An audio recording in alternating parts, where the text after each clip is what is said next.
Well, good morning, super readers. We're excited to welcome our special STEAM Race to Space Reading Challenge bonus prize guest, Elio Morano.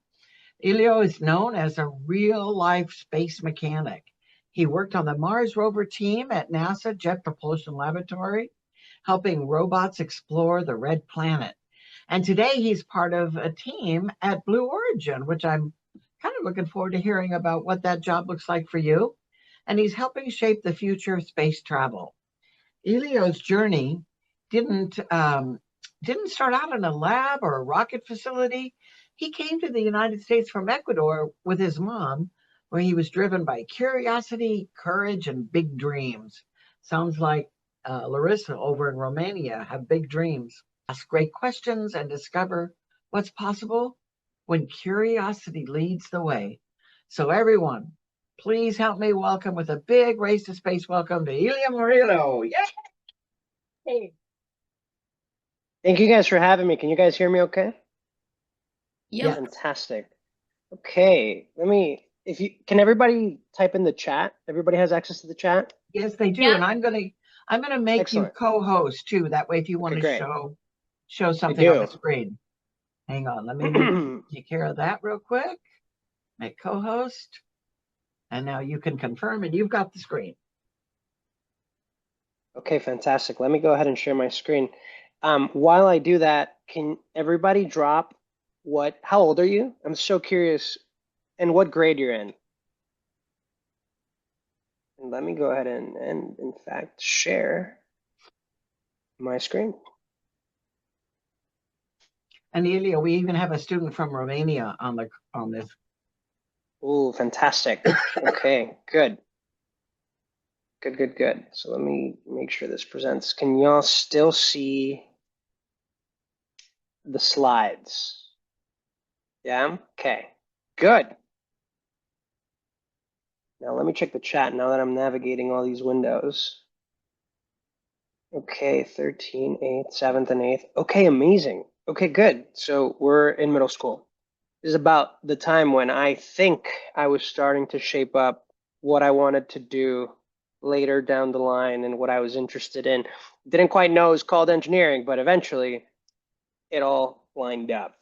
So let me get started. Do you still see the slides? It's hard for me to tell because I'm jumping between screens. We're good? Okay, great. So let's see if this button allows me to jump. There we go. Okay. I love showing some of these photos because I want to highlight more than anything in everything I do to this day. I try to have as most fun as possible. And I think all of you, if not most of you, got a chance to read my book where I detail a lot of my story and how important it was to be surrounded by the friends that I have, my mom, my teachers, and despite not having much, being able to stay curious, have fun, always extending a hand whenever possible, but also, as importantly, learning to ask for help when I needed the help myself. I will never stand on any stage or anywhere and say that I did anything that I've done by myself. I've had a lot of support. I've been surrounded by love, by caring and curious people that have been great examples. And in these photos, I love to highlight Pokemon. To this day, huge fan. I've been playing Pokemon for a long time. And most of you, if not all of you that have played Pokemon, probably know what Magikarp is and how Magikarp is seemingly weak and useless, and through the struggle eventually becomes a Gyarados, which is this dragon, this water type, this very powerful Pokemon. And I think that's, in a way, an analogy to how my life has gone, is that I've put in a lot of work.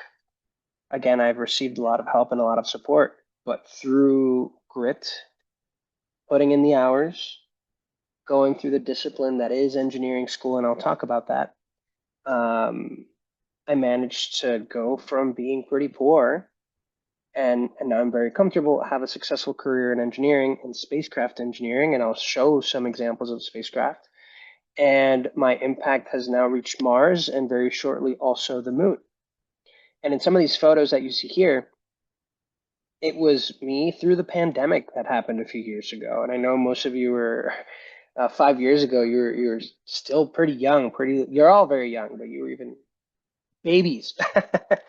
We were in the lab. We were putting in crazy hours because the interesting thing about space, and I think the universe overall, is that the universe doesn't really care if there's a pandemic on planet Earth.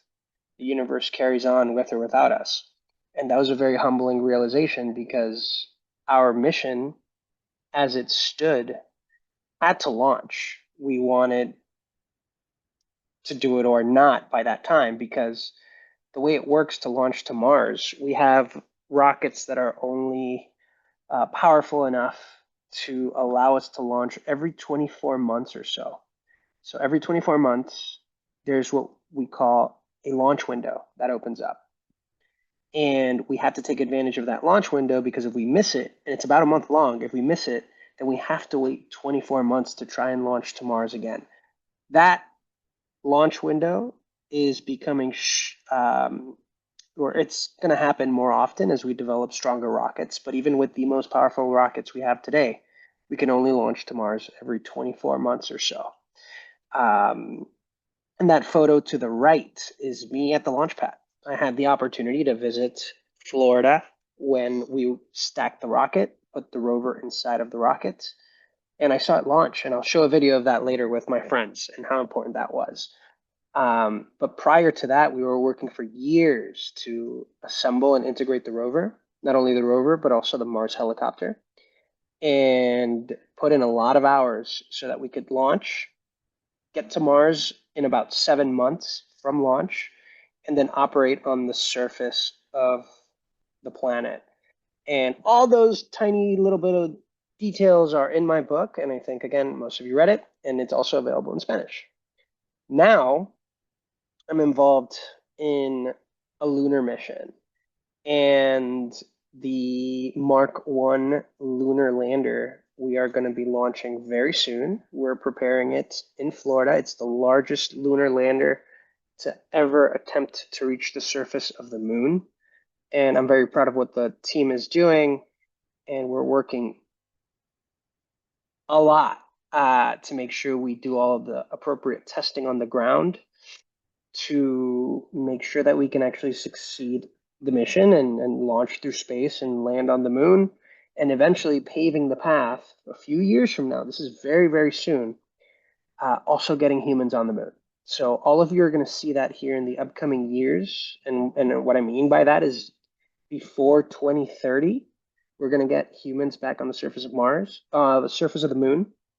And I think by the time all of you are in college, all of you will be able to take up internships and start working with me on all of these exciting space missions. So I'm very much looking forward to that time.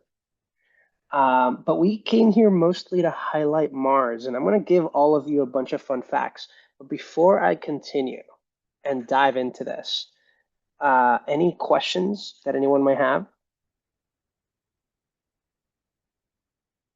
Oh, I see a hand up. Cool.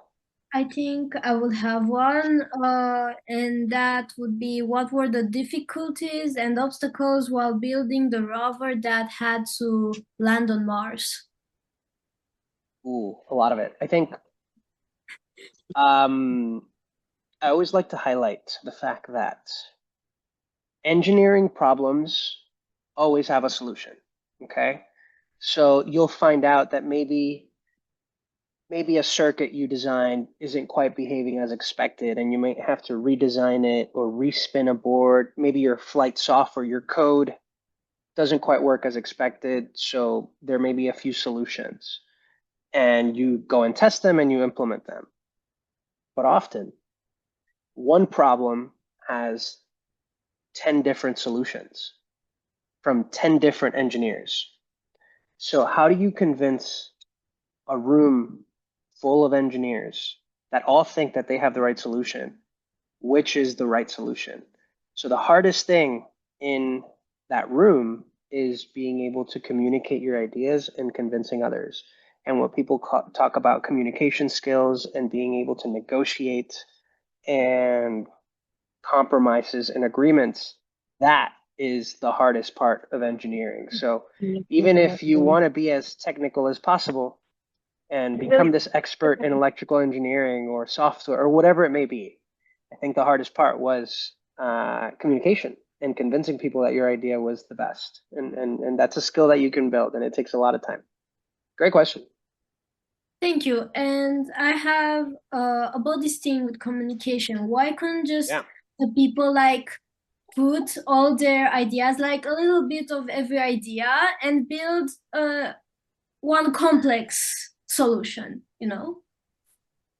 No, I think that is exactly what it is, but that is much easier said than done because keep in mind, uh, something like a Mars rover, you can't just send somebody to fix it if it breaks, right? Like we don't have astronauts on Mars.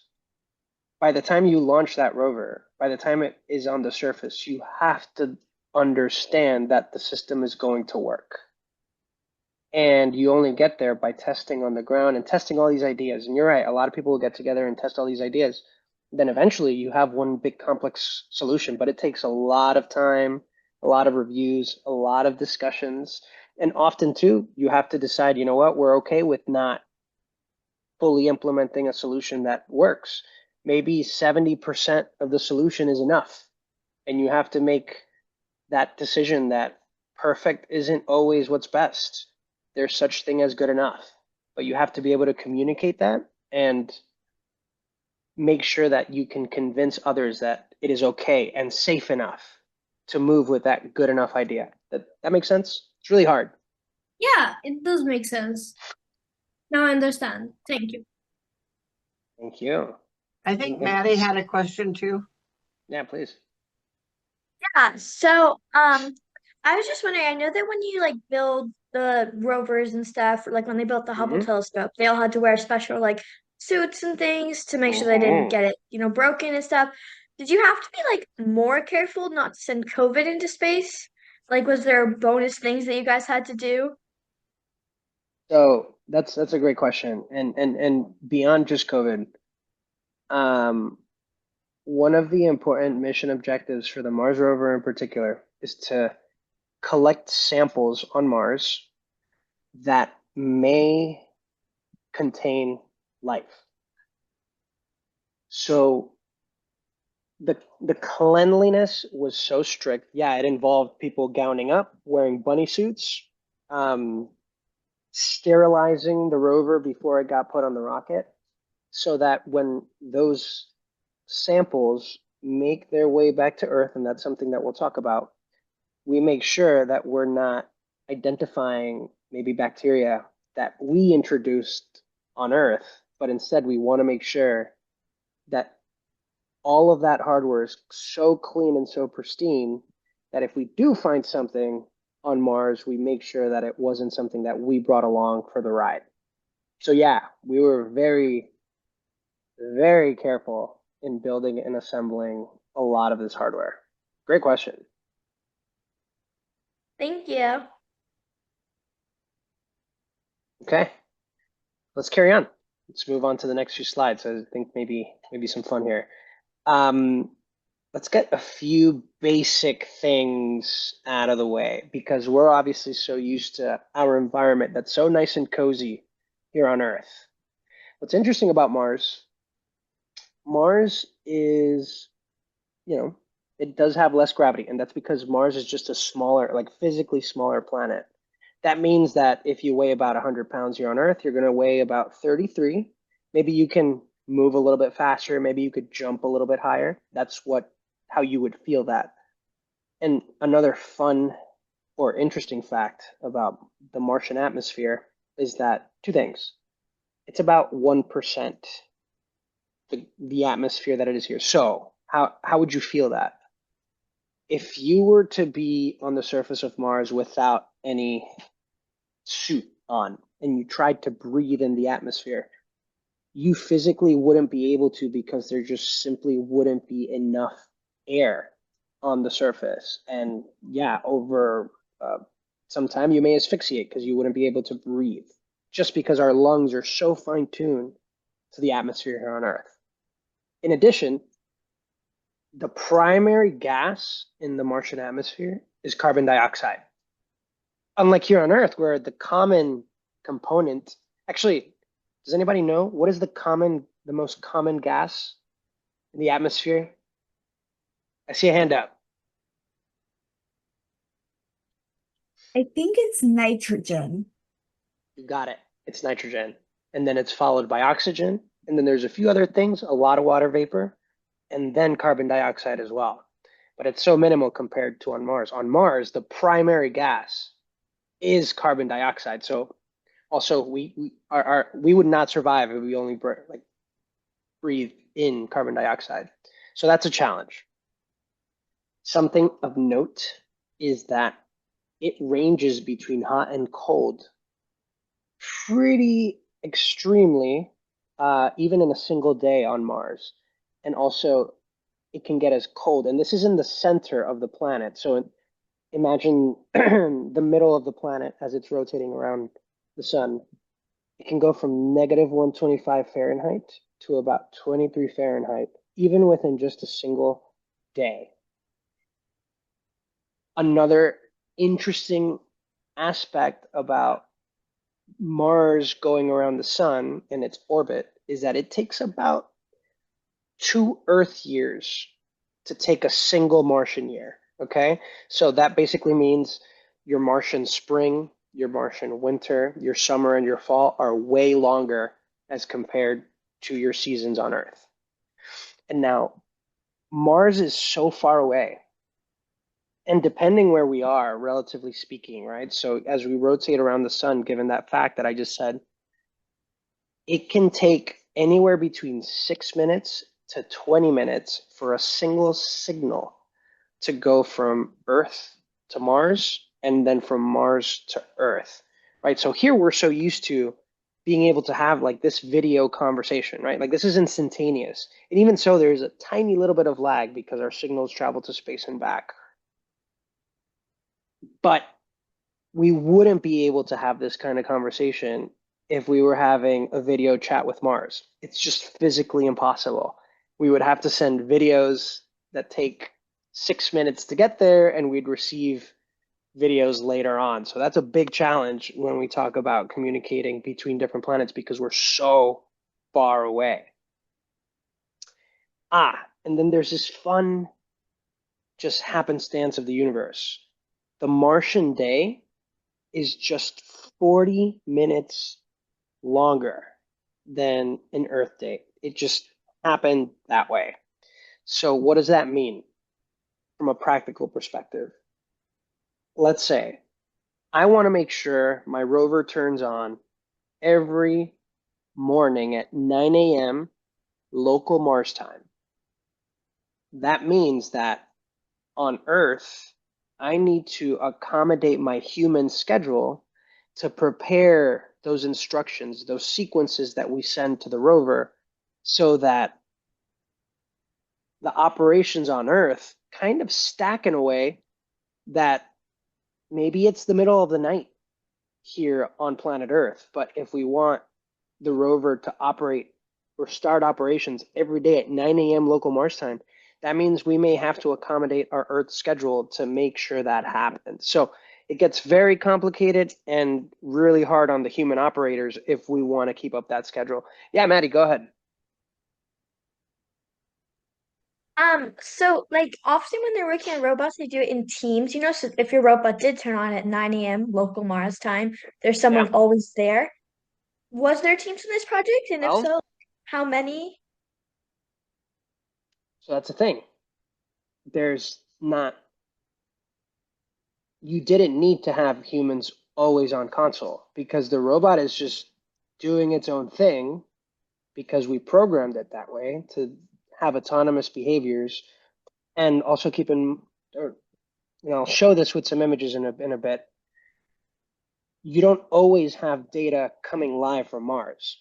It's just so far. and our antennas, there's no practical need for that. So instead, we have some orbiters going around Mars that collect data when they pass over the rover and then beam that back. And that happens, it doesn't happen all the time, right? Because if you can imagine, the orbiters are not always on top of the rover. So they may only line up with the rover a few times a day. And during those few times a day, enough data makes it up to the orbiters that then at some point you send all the data together to Earth. And then based on those passes, orbital passes as they're called, then the humans on Earth receive all that information. You start building the story of diagnosing how the rover is doing. Is it healthy? Is it safe? Have the actions been completed? Can we proceed with the day as planned, or do we have to stop and investigate if there's an issue? So you don't always need to have somebody behind console. It just depends how you decide to do operations. But I'll say this, for the first 90 days that we were on the surface of Mars, a little bit more than that, yeah, we always had people on console and we were working pretty strenuously. But as we started to commission the rover and say, you know what, the rover is pretty healthy on the surface of Mars, you know what, let's only work Monday through Friday. And then we program some things to happen over the weekend and we'll check back in on Monday and decide how we want to proceed. So it just depends how you do your operations. But keep in mind, yeah, nobody's behind a toggle. The rover is driving itself.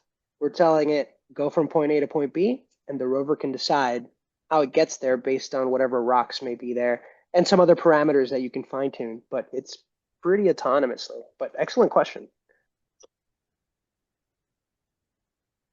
Okay, let's carry on because I think we're getting into some more interesting, I need some more pictures for this. You guys can see my slides again, right? Great. Okay, so when we talk about spacecraft, you know, rockets, as I like to say, rockets are just trucks. They just get you outside of the atmosphere. They let you leave the Earth gravity well. But when we talk about the spacecraft that operate on other planets, we have multiple types. For a long time, we only really had orbiters, many of which traversed through the solar system. Some of them, as MAVEN, that's here, reaches Mars and then enters Martian orbit. Then we have landers that will just pick a place on whatever surface of a rocky planet and land and stay there and not move, such as InSight, which we'll talk about. Of course, the rovers, which have wheels and can navigate through the surface. And as of this Martian mission, the Mars 2020 mission, we also had Ingenuity, which is an aerial spacecraft. It can use the local atmosphere to navigate like a drone and or a helicopter. So these are very practical solutions, and depending on the type of mission that you want and the type of environment that you have on the corresponding planet, you choose one of these platforms to then conduct your science. Okay, so these are the different types. Any questions before I proceed? Because we're going to get into a little bit of history. We're going to get to a little bit of fun. Okay. Let's go into some Martian history, okay? I'm showing this. I know it's really hard to read just because I just want y'all to understand over many, many years, decades, there have been many countries that have attempted to reach the surface of Mars. The Soviet Union, the United States, China, we have the European Union, India, and even the United Arab Emirates, as of recently, got an orbiter to Mars. So there's been decades of history, decades of attempts, and lots of failures. Many of these missions either haven't made it, or they crash landed, or they got lost in space for one reason or another, because it's really, really hard to get to Mars, to get to the surface of Mars, and even just traversing through space to get there. It's a very, very hard process. I see a hand up.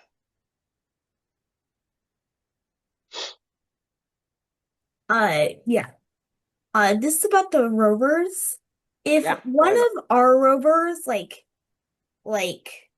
shut down and couldn't work anymore, would we would the would NASA like send something up there to collect the rover and bring it back to Earth? That's a great question that you ask. And I'm going to give you some homework because you're getting ahead of me, and I'm going to talk about that. That's happened before. Um, Actually, I did just post it in the chat. Um, there's a fantastic documentary on OPI, or the Opportunity Rover, which I'm going to talk about in a few moments.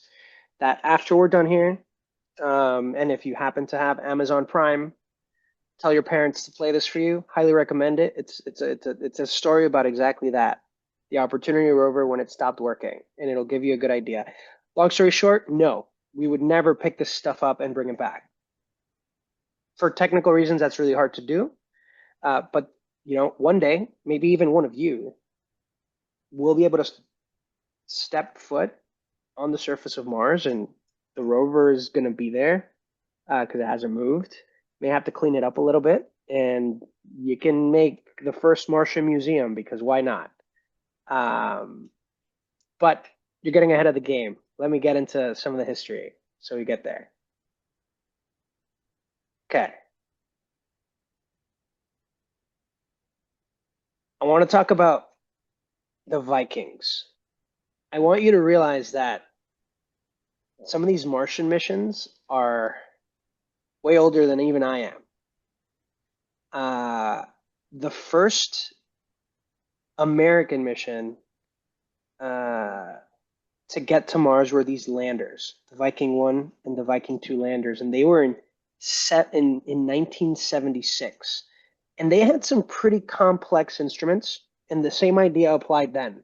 We were trying to understand, first of all, can we get to the surface of Mars? But also, is there life on Mars? Right? So that question has remained open ever since then. And these photos that you see here were some of the very first images that we took on the surface on Mars. And it's when we realized, you know what? And we confirmed Mars is in fact a very rocky planet. It's completely solid. And we want to know what's on the surface. For hundreds of years, if you look at the history, people have been able to look at Mars through telescopes.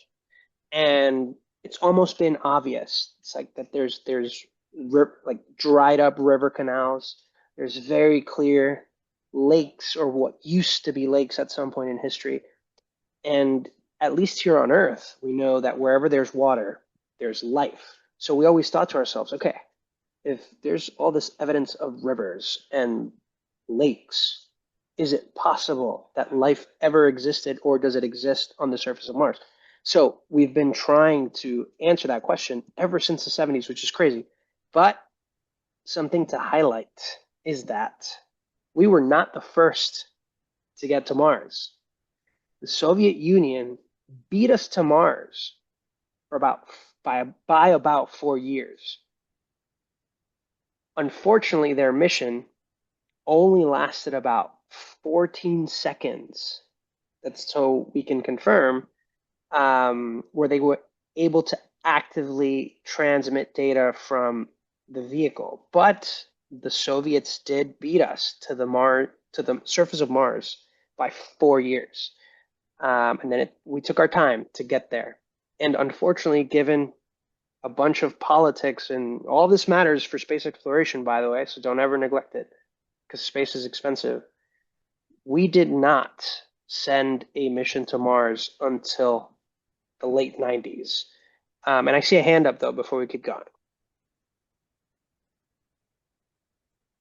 Emily, do you have a question? Wait, I forgot. It's okay. All right, let's carry on then. I will have a question. Go ahead. have Yeah, please. did you ever try to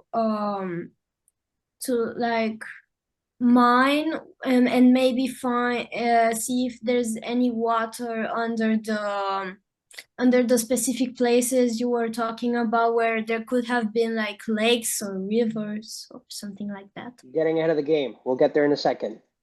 Okay. Short answer, yes. Okay. Go ahead, Emily. Would there be fossils on Mars since there would be water? Like, We don't know yet. That's what we're trying to confirm. We don't know. But you're getting ahead of the question here. So I'll answer that in more detail in a bit. Okay, so we get back to the 90s. I was born in 1993. So when I was about 3 years old,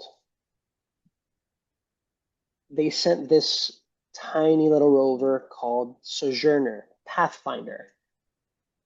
It's really important to highlight the naming of these missions. This rover in particular, the Pathfinder mission, had a rover called Sojourner that was named after an American abolitionist and a women's rights activist. So it was a huge honor for that very important figure in American history.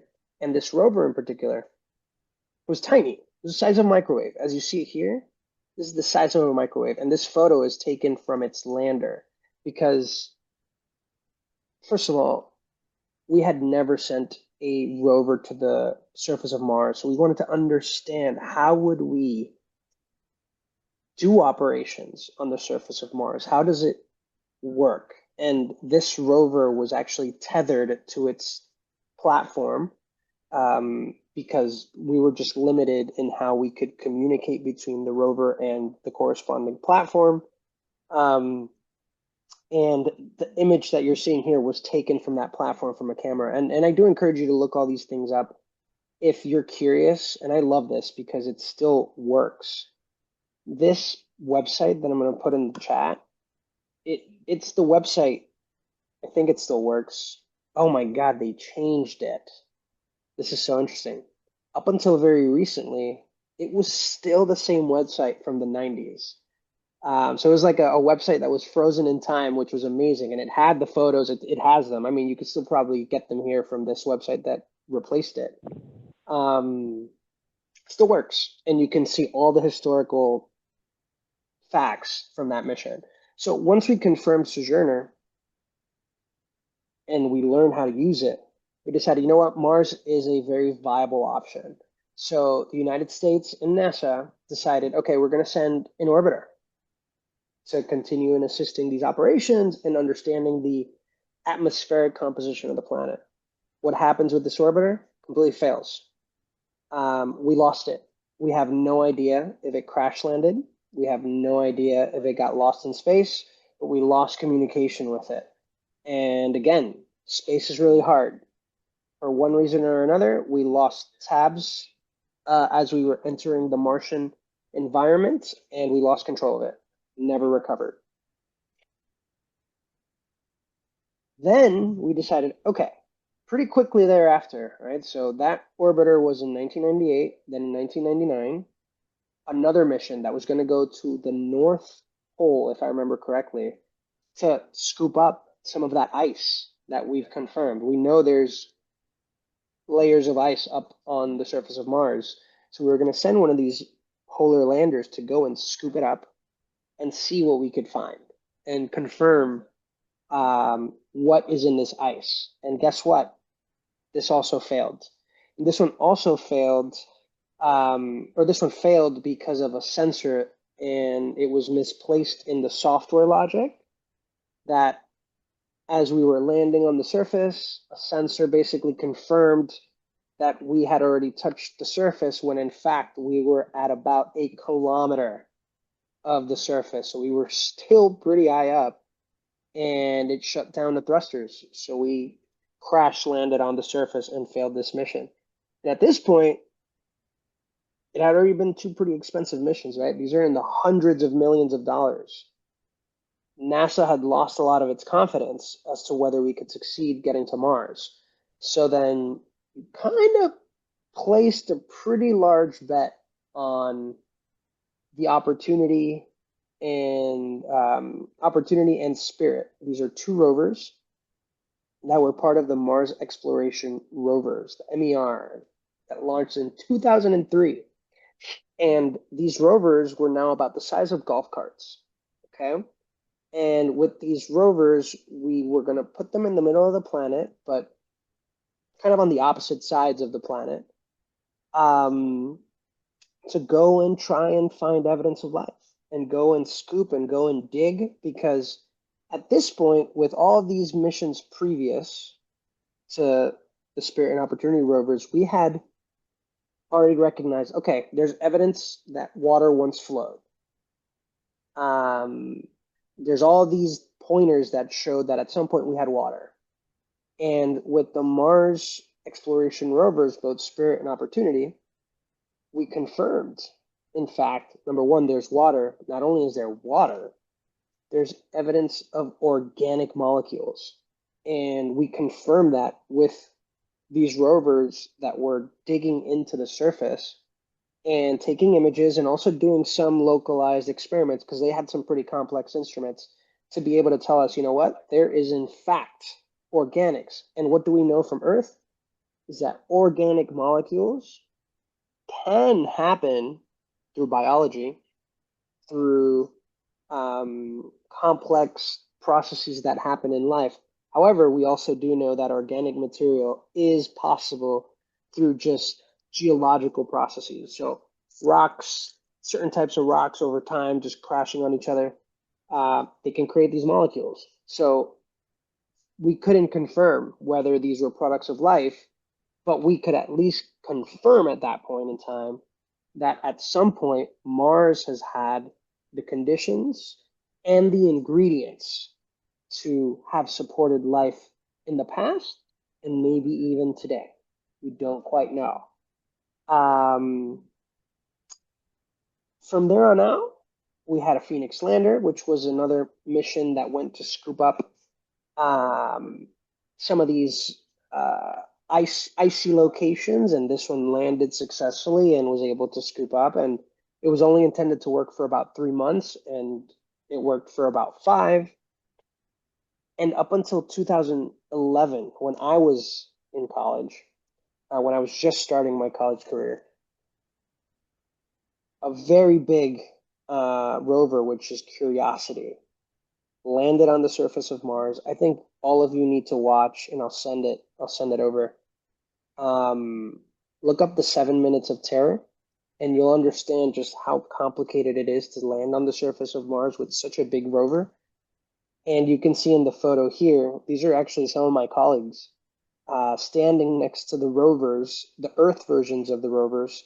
So you see and understand how big these things are, because the Curiosity rover is the size of a minivan, right? This is pretty big. It's nuclear powered.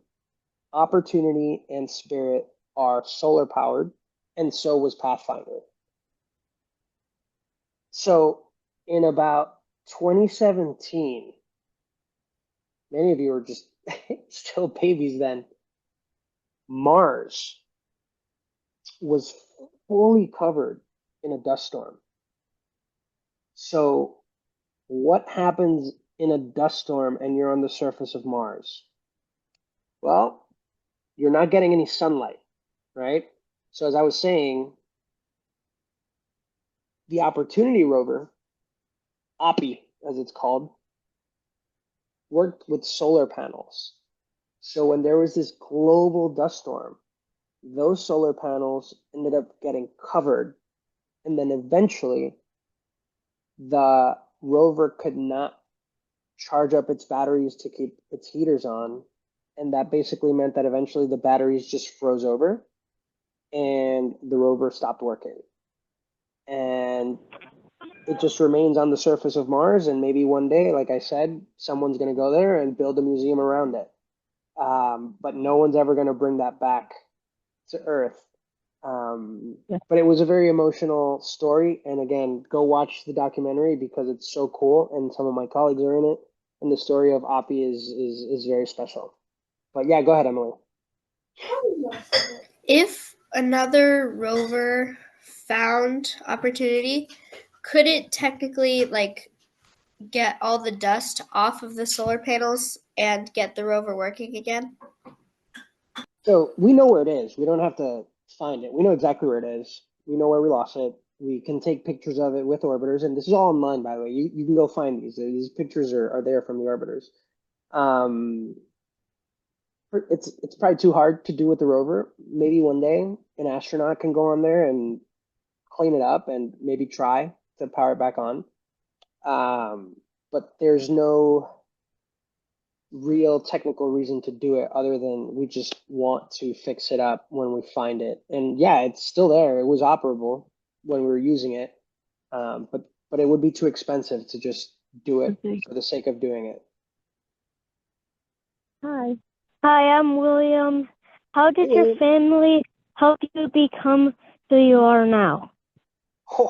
That's a very good question. I'm actually going to talk about that in a little bit. I'm going to show you some photos because I want you to see my family. So after Curiosity, we also had Insight, which was another lander. This lander is really interesting because it detected earthquakes on Mars, and because they are on Mars, we call them Marsquakes instead. But this is another mission that completed that. And after that lander, we get to Perseverance and Ingenuity. And I want to show this just clip because what was so special about this launch in 2020 is that I was able to have my family there at the beach with me. This is my mom standing right next to me. These are some of my best friends from college. These are some of my colleagues and coworkers that were able to also be at the beach in Florida when we launched the rocket. These are my nieces who were also there in Florida, and it was super special. And my family, again, has been there every step of the way. My mom, I grew up in a single mother household. My mom was a teacher. So from very young, I always knew that school and academics were incredibly important because they would lead to scholarships, they would lead to opportunities. And I also had an affinity for art. I loved painting growing up. I painted with acrylic and watercolor. Acrylic was my primary medium. So all of that and my interest in math and science kind of all comes together in engineering, which I eventually was able to discover really in high school when my teachers were always showing me opportunities for me to apply to and go do summer school at various institutions where I did robotics, where I learned about astrophysics. And all of this came by making sure I kept up good enough grades, making sure I was doing extracurriculars that were not preventing me from getting those good grades. And then putting these applications together so that I went to programs that were fully paid for. Because my mom, again, my mom was a teacher, pretty humble background, not much money to have there to be able to send me wherever, and was able to go to these schools that introduced me to engineers that then told me engineering was the path for me. And that's how that story formed. But yeah. Okay, I see a hand up. Go ahead, Maddie. Elio, I'm going to jump in real quick before Maddie's question. Oh, yeah. We were supposed to conclude at 10:45, but we started a little late. Okay. We started a little late. So I just want to have a touch, if you give us an idea. We love everything. We don't want you to end, but we just, what timing do you have?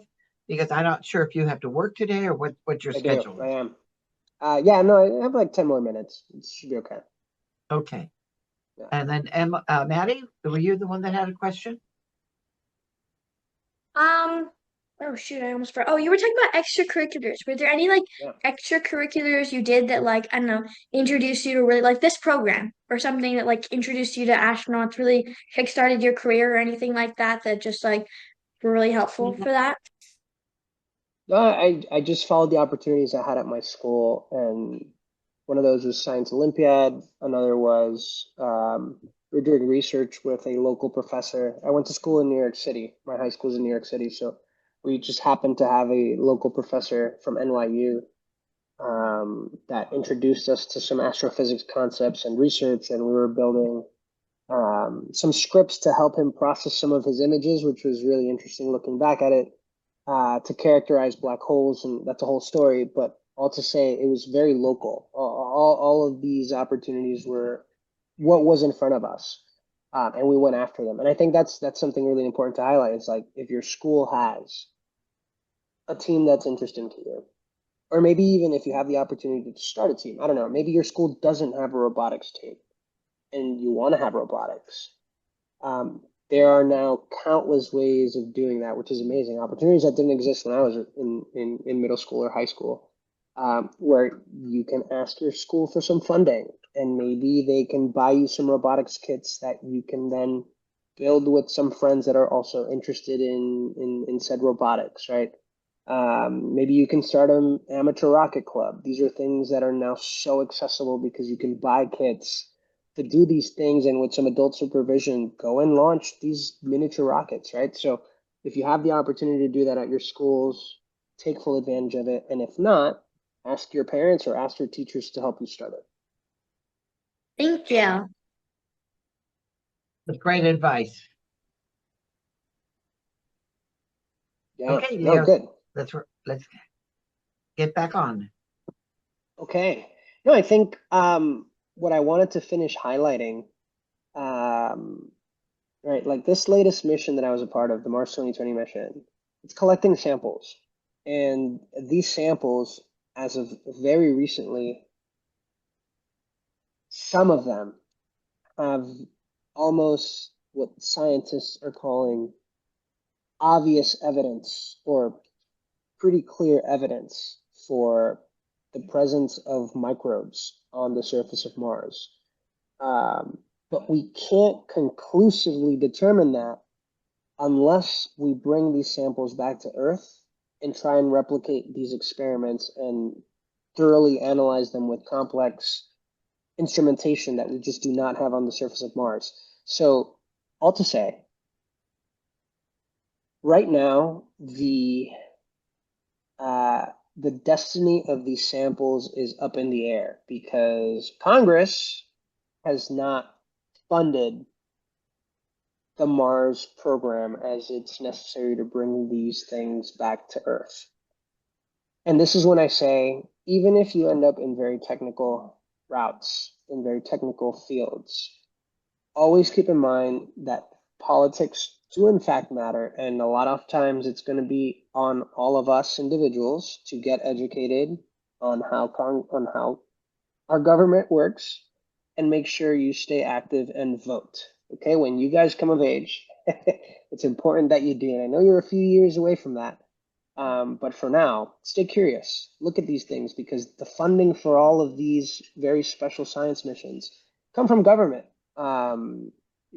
These are very expensive missions that just private companies cannot support because they don't generate any profit, right? So a lot of these very scientific questions and complex missions are purely for curiosity and for us understanding what our research is capable of. They don't generate profit, so it's not something that private industry can accomplish. And NASA in particular has been doing fantastic jobs ever since it was founded, and to continue to do so, we have to write letters to Congress to be able to continue supporting these things. That's actually something y'all can do as even now, as early as now. Write letters to your Congress people. If these Mars missions are things that are of interest to you, tell them, hey, we want these samples back on Earth. We want to know if we're alone in the universe. You can write a letter to your congressperson, and your parents can help you out. Your teachers can help you out. They will respond. It's really cool. If you've never written letters to your government officials, they will often respond, and you should do it. But with that, yeah, we can just keep it open to a Q&A, and I'm happy to answer more questions. I want to just jump in real quick, though. I love that slide where you showed all the different countries that have attempted. And I think I was just so naive that I thought, oh, we're the only ones that ever did it, you know. And it was interesting to me to find out that Russia beat us, and that so with Opie and Spirit, you know, Opportunity and Spirit, are we now the only ones that had a rover surfacing Mars? Nope. Or nope. really? China. Okay. China did too? China has a rover on the surface of Mars today, and they are building more and more missions to get to the moon and Mars, and they're not stopping. And it seems that we're pumping the brakes and they're not. So it Okay. is a very real, thing that they may beat us to those samples one day. Okay. And I think Larissa had a question. Let's get to the Q&A. How can I get to do what you're doing as someone is from another country? Well, he was from Ecuador, so Yeah, but hold on. It's a real challenge. That I can't just tell you that you're just gonna be doing exactly what I'm doing. Because I have been very fortunate to be able to get to the United States, work in the aerospace industry. Now I'm a citizen. That's not a trivial thing you can just do. Multiple things that I'll say this as someone in another country. First and foremost, understand what your country's current role is in any aspect of the space industry. There's a lot going on that has happened over the last 10 years because launching to space is becoming more affordable. Still very expensive, but it's becoming more affordable. Lots of countries have their own space programs.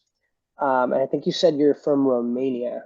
It's very likely that Romania has some involvement in the European Space Agency. Maybe little, but at the very least, if you have opportunities to go and do an internship for the European Space Agency, go to one of the schools, find out which university is building instruments for these missions, find out which universities have programs where they're building CubeSats, these smaller satellites that are now many schools across the entire planet are building. You may be able to get involved in those programs as early as high school. Start there and understand that more and more money is being spent on these industries across the entire planet because, again, launch vehicles are going to make space more and more accessible over the next few years. And I think by the time you reach college, too, it's probably going to be even cheaper. So you'll have plenty of opportunities. You don't always have to look at the United States for these things anymore. China's doing it. The European Space Agency is doing it. Japan, Korea, Brazil, South America even has a lot going on. Mexico has a lot going on. There are plenty of places that are developing these technologies. And as much as I'd like to say, come to the United States, I also recognize how difficult that is. So if you can stay local, do it. And you can, which is interesting and accessible. Great advice, Elio. Maddie, you had your hand up? Nope. Okay. Wyatt, do you have any questions?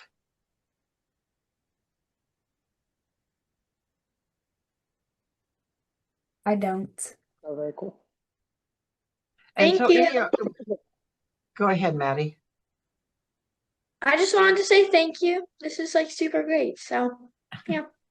So, Oh, cool. Elio, Thank you, Maddie. tell us a little bit, just briefly, you're at Blue Origin, which is a private company that's funding space. Have you seen a difference in the from NASA to a private company?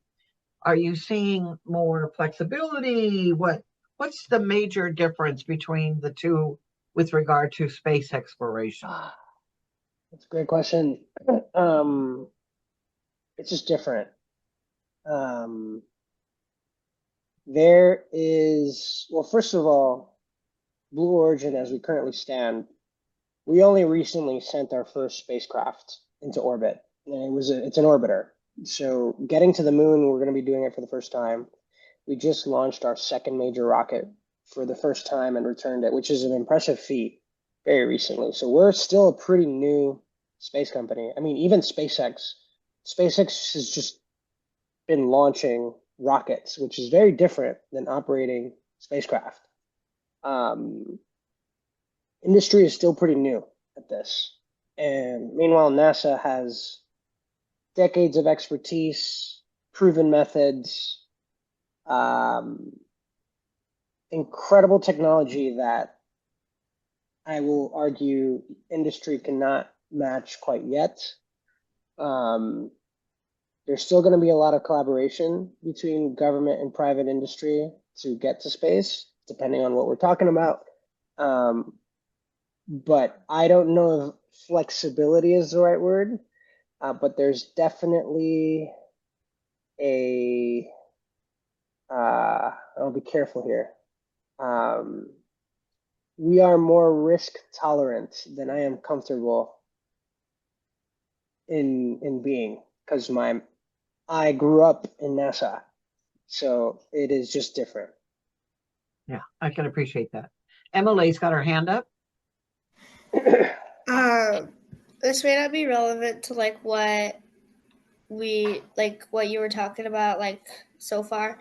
But how do they decide who gets to name what part of Mars? Who gets to name? Yes, the naming of parts on Mars, like craters and valleys, and yes.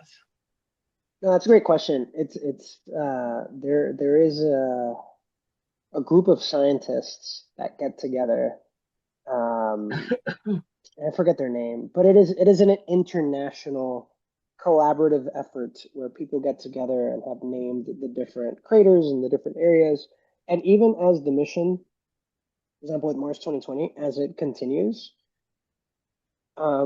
specific sites where we visit get named by some of these people that are involved in the mission. And what's been really cool about Mars 2020 is that we actually selected many names from American native tribes and important sites on Earth. So a lot of the naming for a lot of the sites that we've visited recently with the rover actually have like Native American names, which has been really interesting and cool to see. So it just varies, but it's typically an international collaborative effort to name the big sites.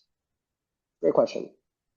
And I think that's about, we should be wrapping up because, we've taken a lot of your time and we're so grateful for that. And to the students, I'm so glad that you've been doing the STEAM Race to Space Reading Challenge.